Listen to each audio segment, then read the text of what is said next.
ഗൾസ് നിയൽസാറാണ്. അപ്പോൾ നമ്മുടെ പരീക്ഷയൊക്കെ വരാൻ പോകും അല്ലേ? ഇനി അങ്ങോട്ട് നമ്മുടെ എജുപോന്റെ 7ാം ക്ലാസ്സിലെ ചാനൽ വരാൻ വേണ്ടിയ വീഡിയോസ് ഒക്കെ നിങ്ങൾക്ക് ഏറ്റവും ഹെൽപ്ഫുൾ ആവുന്ന എക്സാമിന് ഏറ്റവും നല്ല മാർക്ക് സ്കോർ ചെയ്യാൻ നിങ്ങളെ ഹെൽപ്പ് ചെയ്യുന്ന കണ്ടന്റ് ആയിരിക്കും.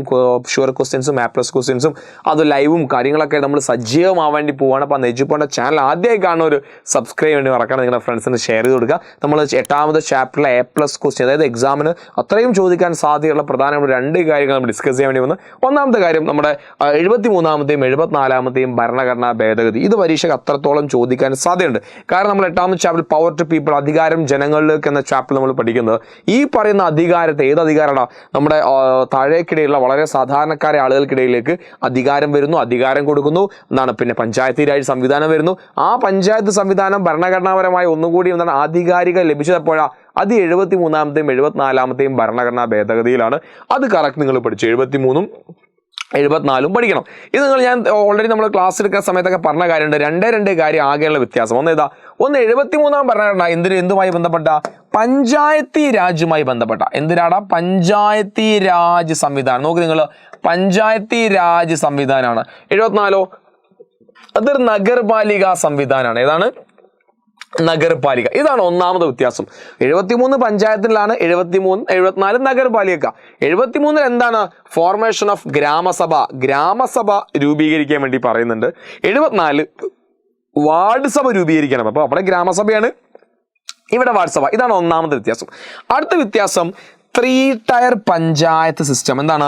ത്രിതല പഞ്ചായത്ത് സംവിധാനമാണ് 73 ആവശ്യപ്പെടുന്നത്. 73ാമത്തെ ഭരണഘടനാ ഭേദഗതി ആവശ്യപ്പെടുന്നത് ത്രിതല പഞ്ചായത്ത് സംവിധാനമാണ്. അതുപോലെ തന്നെ 74 2 type of urban local self government bodies. 2 തരത്തിലുള്ള നഗര തദ്ദേശീയ ഭരണ സ്ഥാപനങ്ങളാണ് എന്താവശ്യപ്പെടുന്നത്? 74 ആവശ്യപ്പെടുന്നത്. അപ്പോൾ 73ഉം 74ഉം വളരെ പ്രധാനപ്പെട്ടത് തന്നെയാണ്. ബാക്കി നോക്കി നിങ്ങൾ, ബാക്കി എല്ലാം സെയിമാ. ഭരണകാലാവധി 5 വർഷത്തേക്കാണ്. അതുപോലെ തെരഞ്ഞെടുപ്പിൽ പട്ടികജാതി പട്ടികവർഗം, അതായത് ഷെഡ്യൂൾഡ് കാസ്റ്റ് ഷെഡ്യൂൾ ട്രൈബ് ആളുകൾക്ക് എന്ത് വേണം? റിസർവേഷൻ വേണം. റിസർവേഷൻ ഫോർ വുമൻസ് 2 ഉണ്ട്, റിസർവേഷൻ വുമൻസ് 2 ഉണ്ട്. And the election charge was given to state election commission. എന്താണ്? തെരഞ്ഞെടുപ്പ് നടത്താനുള്ള ചുമതല ആർക്കാണ്? സംസ്ഥാന തെരഞ്ഞെടുപ്പ് കമ്മീഷനാണ്. അതിൽ finance commission for once in a 5 year അല്ലേ? 5 വർഷത്തേക്ക് ധനകാര്യ കമ്മീഷനെ ഏൽപ്പിക്കും. അപ്പോൾ ഇതൊക്കെ ബാക്കി കാര്യങ്ങളൊക്കെ സെയിം ആണ്. അപ്പോൾ ഒരു എക്സാമിന് ചോദിക്കാൻ സാധ്യതയുള്ള സാധനമാണ്. 73 74 പഠിച്ചു വെക്കണം. വ്യത്യാസം ആകെ അത്രേ ഉള്ളൂ. ഓക്കെ, അത് കറക്റ്റ് നിങ്ങൾ പഠിച്ചു വെക്കുക. ഇമ്പോർട്ടൻ്റ് ആണ്. അടുത്ത മക്കളുടെ ഡീസെൻട്രലൈസേഷൻ ഓഫ് പവർ, അധികാര വികേന്ദ്രീകരണത്തിന്റെ സവിശേഷതകൾ എന്തെല്ലാം? ഇപ്പൊ നമുക്കറിയാം, അധികാര വികേന്ദ്രീകരണം നടക്കുന്നത് കൊണ്ടാണ് എന്ത് സംഭവിക്കുന്നത്?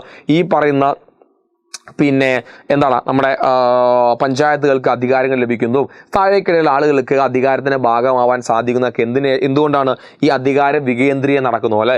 അപ്പോൾ എന്താണ്? പ്രാദേശിക വികസനത്തിന് കൂടുതൽ പ്രാധാന്യം നൽകുന്നുണ്ട്. ഇമ്പോർട്ടൻസ് ടു റീജിയണൽ ഡെവലപ്മെന്റ് പഠിച്ചു വെക്കണം. എക്സാമിന് ചിലപ്പോൾ ചോദിക്കാൻ സാധ്യതയുള്ള ചോദ്യം. And development need get prioritise, വികസന ആവശ്യങ്ങൾ മുൻഗണന നിശ്ചയിക്കുന്നുണ്ട്. Women's and marginalise get leadership and administrative experience, സ്ത്രീകൾക്കും പാർശ്വവൽക്കരിക്കപ്പെട്ടവർക്കും നേതൃശേഷിയും ഭരണ പരിചയവും കൈവരുന്നു. എന്താണത്? ഇപ്പോൾ നമുക്കറിയാം, തെരഞ്ഞെടുപ്പ് നമ്മുടെ നാട്ടിലൊക്കെ ഇലക്ഷൻ നടന്നുകൊടുക്കുക അല്ലേ? ഇലക്ഷൻ മത്സരിക്കുന്നതൊക്കെ നമ്മുടെ നാട്ടിൽ വളരെ സാധാരണക്കാരെ സ്ത്രീകളല്ലേ അല്ലേ? അപ്പോൾ അവർക്ക് എന്തെങ്കിലും സാധിക്കും? ഇലക്ഷൻ മത്സരിക്കാനോ അതിനുള്ള സാധ്യത ലഭിക്കുന്നു അല്ലേ? അതിൽ പൊതുജനങ്ങൾക്ക് ഭരണകാര്യങ്ങൾ കൂടുതൽ അധികാരവും പങ്കാളിത്തവും ലഭിക്കുന്നു. Common people have more power and participation in the administration. And പ്രാദേശിക സമ്പദ് വ്യവസ്ഥയുടെ വികസനം, development of the local economy അല്ലേ? ഈ 5 കാര്യങ്ങൾ കറക്റ്റ് പഠിച്ചു വെക്കുക. എക്സാമിന് അത്രയും ചോദിക്കാൻ സാധ്യതയുള്ള ചോദ്യമാണ്.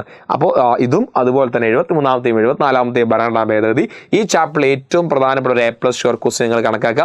ഇതിൻ്റെ വീഡിയോയുടെ താഴെ നിങ്ങൾക്ക് ലിങ്ക് പിൻ ചെയ്ത് വെച്ചാൽ, കാരണം നമ്മുടെ ക്രിസ്മസ് എക്സാമിൻ്റെ സ്റ്റഡി ഗ്രൂപ്പിലേക്ക് ലിങ്കാണ്. ജോയിൻ ചെയ്ത് വെച്ചോ, ഒരു സംശയവും വേണ്ട. നല്ല രീതിയിൽ നമ്മുടെ ഇത്തരം വീഡിയോസും കാര്യങ്ങളൊക്കെ ഏറ്റവും ആദ്യം നിങ്ങളിലേക്ക് കിട്ടും നമ്മുടെ സ്റ്റഡി ഗ്രൂപ്പ് ത്രൂ. അപ്പോൾ എല്ലാവർക്കും ഓൾ ദി വെരി എക്സാം അടിപൊളിയാവട്ടെ. ഇനി സോഷ്യൽ സയൻസുമായി ബന്ധപ്പെട്ട് നിങ്ങൾക്ക് ഏറ്റവും ടഫുള്ള കാര്യങ്ങൾ നിങ്ങൾ താഴെ കമൻറ്റ് ചെയ്യുക. അതിൻ്റെ വീഡിയോസൊക്കെ ഞാൻ റിസർച്ച് ചെയ്യുന്നതായിരിക്കും. അപ്പോൾ എല്ലാവരോടും thank you so much. By.